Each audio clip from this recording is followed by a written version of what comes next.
Nothing is written in stone until it is.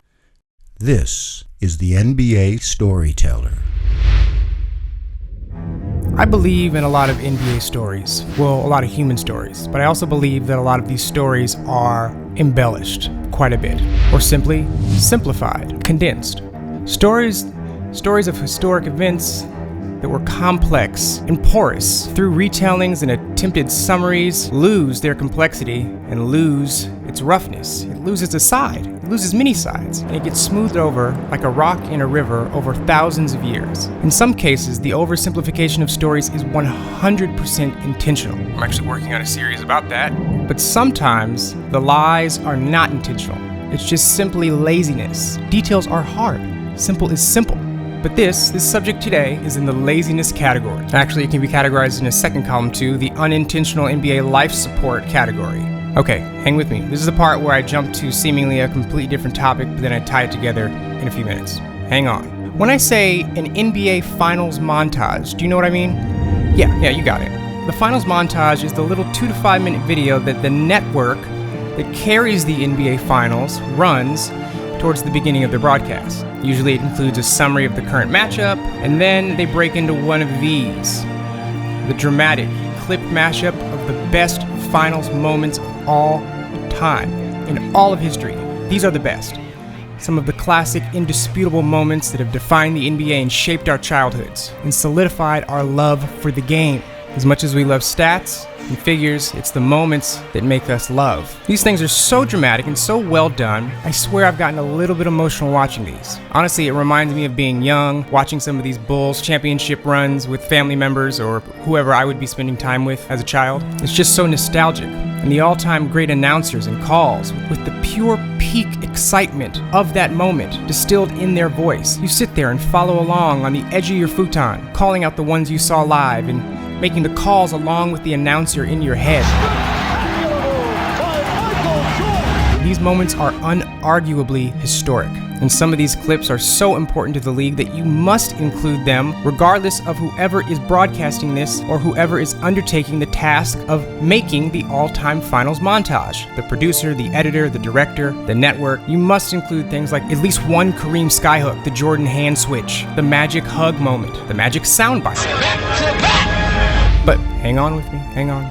There are a few, specifically one clip. This, Dave. This is Dave Cowins, not Dave Coulier. Cut it out. Dave is an American basketball professional. He was an 8-time All-Star, and for context, Basketball Reference is a cool little thing where they give you a list of similar players based on your win share, and Dave's career numbers were similar to a Bill Laimbeer, a Jack Sigma, even an Al Horford. Definitely good, great, debatable, but he did win an MVP once in 1972-73. Some folks would say there was a little Kareem fatigue as he won the previous 2 MVPs. And that year in 72, he still averaged 30 points and 16 rebounds versus Dave's 20 points and 16 rebounds, which were all career highs for him. Was it the record, you ask? Well, Kareem and Milwaukee finished with a 60-22 record versus Boston's 68-14, which 68-14 is not so crazy where they just had to give it to him right away. And to further make the case, Kareem also won the following year's MVP. Let me tell you, there is a legit story behind the 72-73 MVP and what went on there. This is robbery. But he did win 2 championships, and in these championships, Dave was known as a hustle player. Not back then, they didn't call people hustle players, but maybe scrappy. Maybe that's what they said back then. Again, today, that type of player, they say plays hard and is willing to get on the floor. By the way, if you ever see me making the league in the next few years, please never refer to me as playing hard and willing to get on the floor. The NBA has a serious double entendre problem. Maybe I'll make a video about that. So back to Dave. In the 70 years of the NBA Finals, or what they tell us is 70 years, 70 plus years, You are telling me that this dive is a top 10 all-time finals moment? You're telling me that there's not one more Kareem highlight you can find? By the way, side note about Kareem, how much disrespect has Kareem faced? He usually gets one clip in these, and the only thing you can muster enough energy up for is putting a sky hook in? That's it? I mean, of course you add a sky hook. But what about another one of these? From his younger days, Kareem used to dunk the shit out of the basketball. By the way, here's a little secret. Some of the clips in these packages are not from finals games, which I'm fine with. But that just means you have so many more clips to choose from, especially old stuff. Nobody's gonna question your choice. We're just gonna think that's all you could find. I really think I need to make a Kareem video just about the disrespect of Kareem. If you didn't know any better, you'd think he was always 40 years old, and the only shot he ever hit was a skyhook, and that he depended on Magic Johnson. Okay, back to Dave. I think the initial reason this clip got added was because of the call.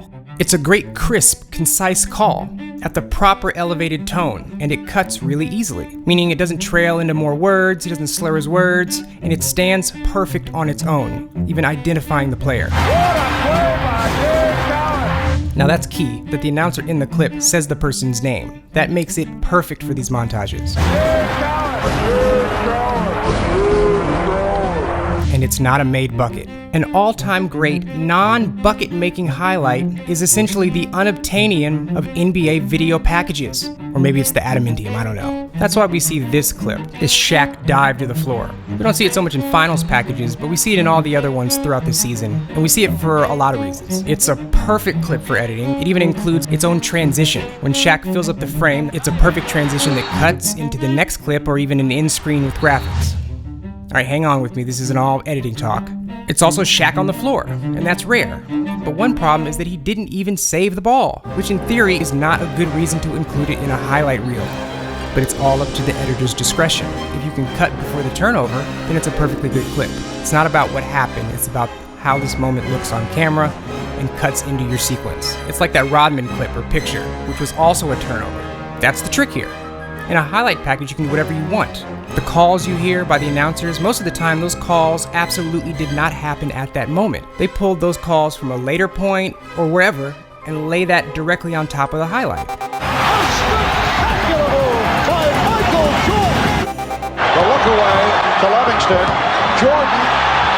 Oh, a spectacular move by Michael Jordan. It's a false representation of time and what actually happened, but it's an easy way to remember more than just the shot. It makes it bigger, and it's totally fair. It's not a scandal. That's how we remember things. We condense things. But again, it's the demonstration of how editors have discretion over time and actual historic moments. Anything that makes the final product shine. Okay, back to Dave, really. I promise, this is about Dave again. Dave is not the only one.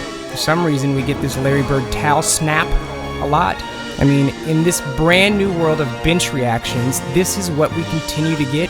Is this towel snap the best finals bench reaction shot of all time? A few more things I'm sick of. Watching Bob Cousy dribble like my uncle as he runs the timeout. And you know, I'm even getting sick of this MJ hand switch deal. I saw that live, it was cool. In real life, it was like, oh.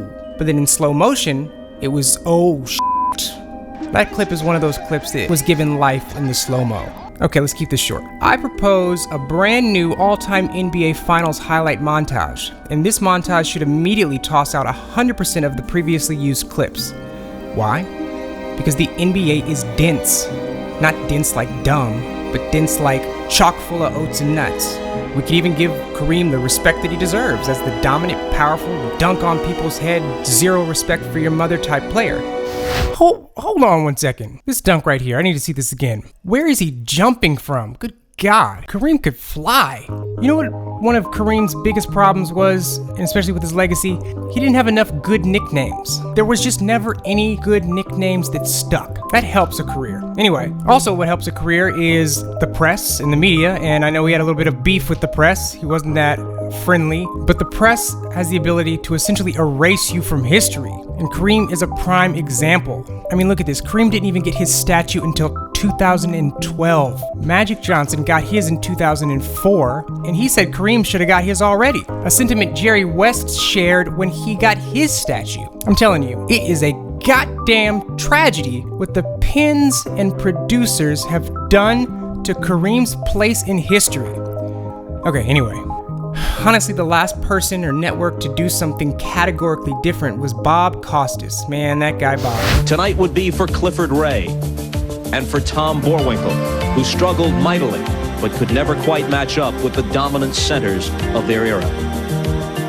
Tonight would be for a pair of street fighters who may have been the best defensive backcourt in NBA history, Jerry Sloan and Norm Van Leer.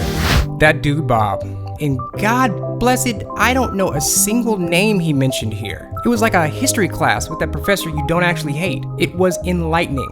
Listen, again, I'm not saying that these clips are not worthy or they're not iconic, but why? Why do we have to see them over and over again, and why do you think they're even iconic?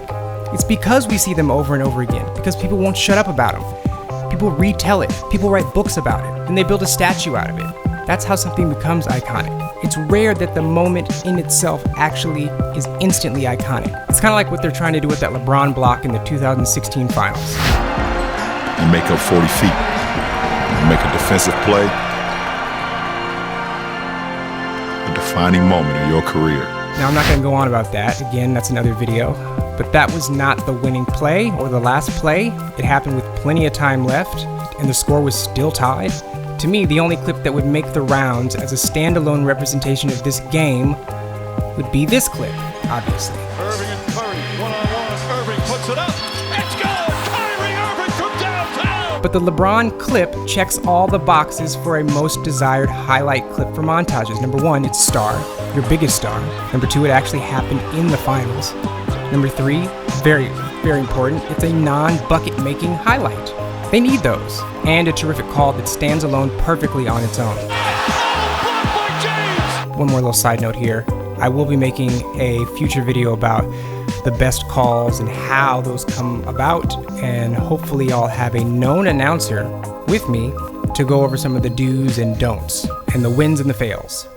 Okay, so in conclusion, please, ABC, since you have the finals until 2048 and there's zero chance that Bob Costas is coming back from Rio to take over your operation, consider tossing out the entire bin of clips and giving us new stories, new legends, stuff we've never seen, so we can truly appreciate the depth and scope of the NBA, the best league in all of sports, and its history is rich.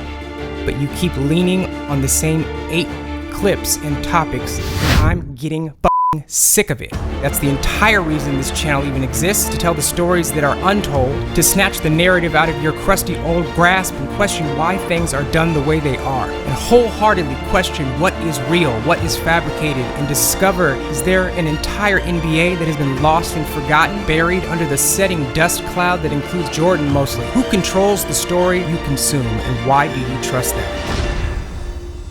Dave, tell them what to do with those clips. Cut it out.